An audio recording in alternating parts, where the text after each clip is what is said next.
seraimu nangis batini cerai fansini berkali jalan kepat ditisha tona anglia tangan yama maya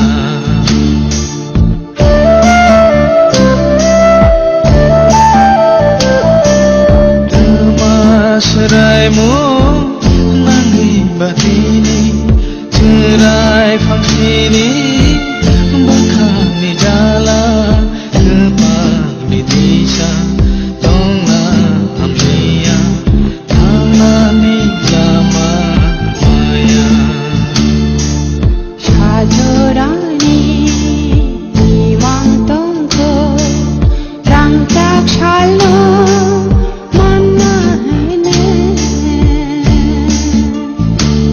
mai thang na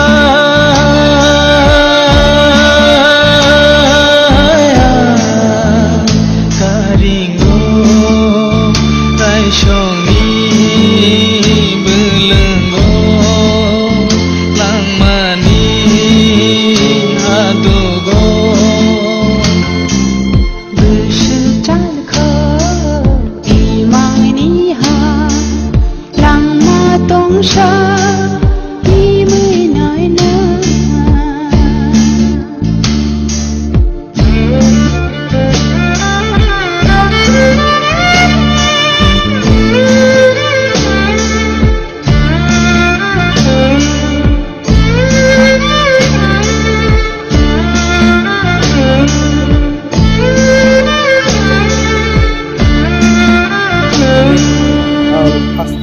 Hai logari saja.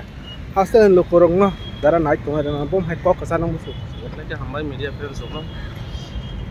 Homo kok kesana musuh tuh. Kok hai sih, sebab tuh saya mana. Prok saya leader bayi nih doa jauh jago. Naik terus baru sadin mana prok hai nih.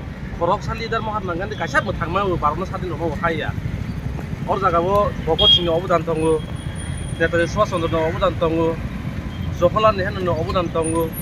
Lala laspo raja obu dan tunggu. Om hai klaibe nih. Sini di Prawo bahan nih. Sini orang mengenang sengkerak dah David nih bising tipan nih. Doa jauh jalan nih kasih lama mah kaya. Nengko nih bising tipan doa jauh jalan ini tempat problem dong ba. Darah komen hanya kanya dulu dah. Mau nih bangga. Om nih kesana musuh. Mau cari go please. Tunggu tuh terasa. Youth hoje joto MLA minister joto highway sini je jontor-montor je program sitting demonstration और जो है तो highway माने program वो मानता है भाई जो हम कहाँ निकाल सकते हैं हम भाई